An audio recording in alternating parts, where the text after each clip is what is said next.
Now we are very much familiar with the Newton's law of gravitation. It says that the gravitational force between two bodies of masses m1 and m2 is equal to g into m1 into m2 upon d square.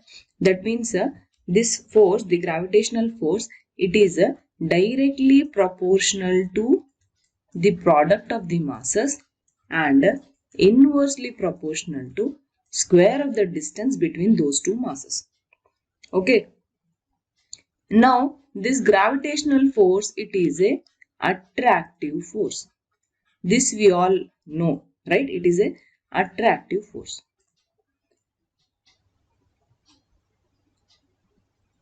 Keeping this in mind, we can understand the meaning of this law in an elaborated way.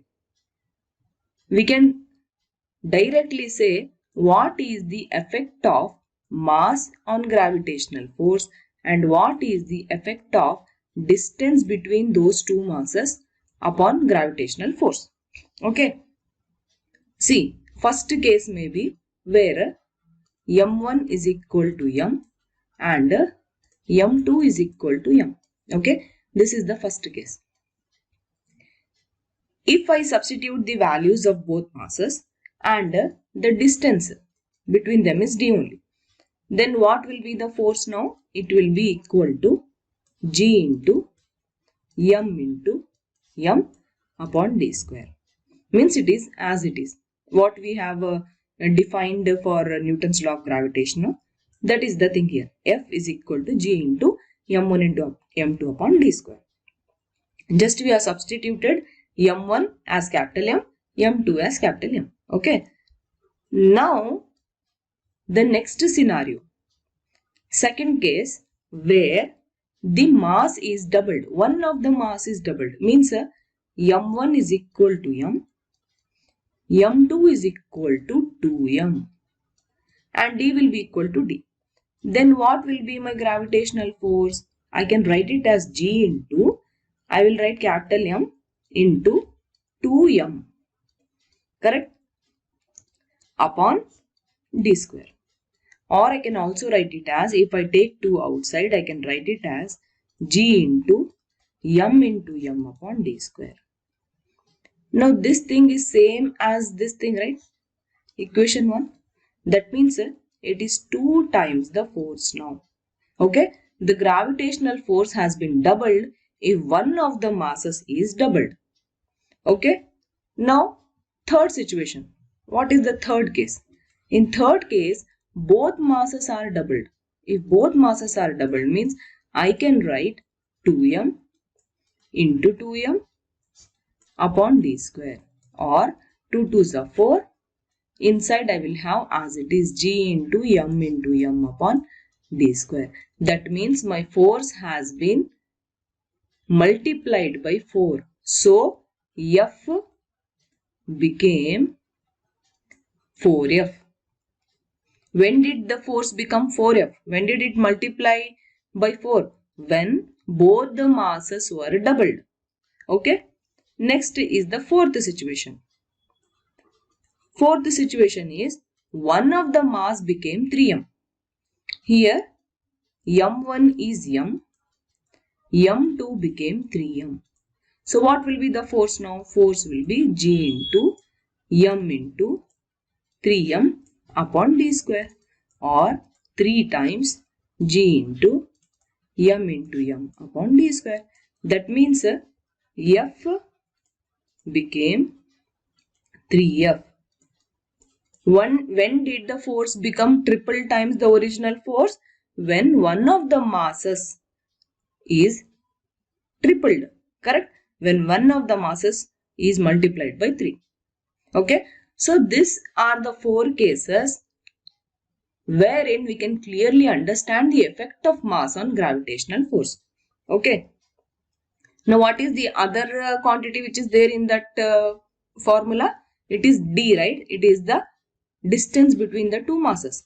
Now what will be the effect of that distance we can see?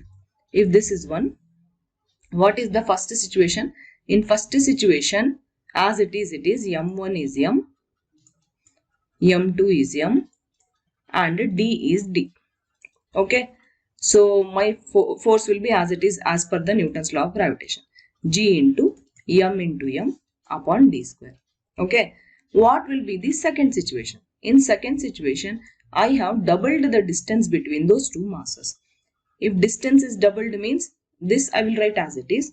F is equal to G into m. But in place of d, what I will write?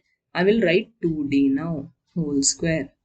Because d is equal to 2d now. Correct?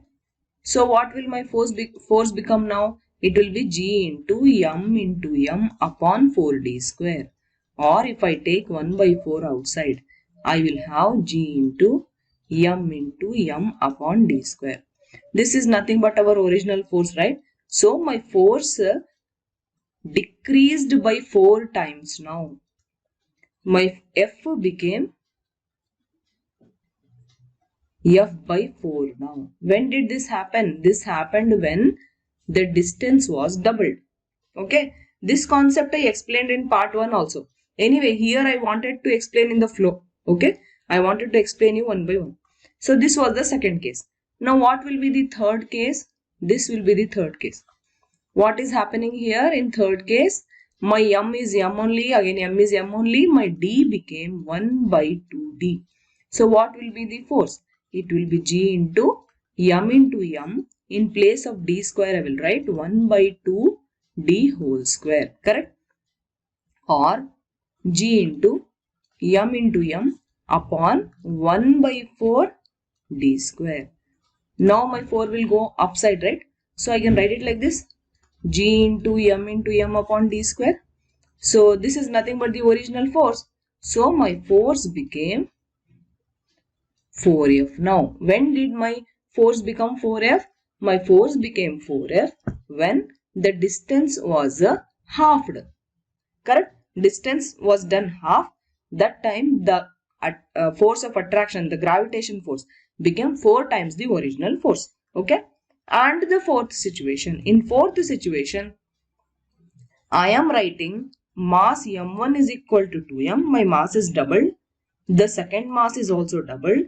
And the distance is also doubled. Everything is doubled. So what will be the force? Force will be equal to G into 2m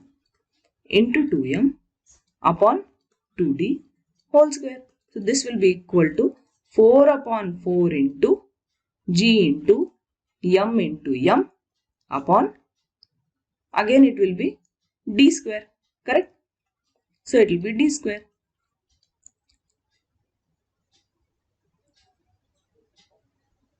But what is this? This is my original force, right? So my F remained same as F only. F is same. In fourth situation, F remained same.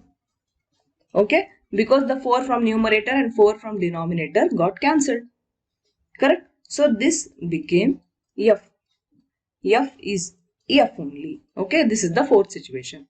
So I wanted to explain you these 4 situations, one in case of mass and the other in case of distance, and one last one wherein we are doubling both masses and the distance.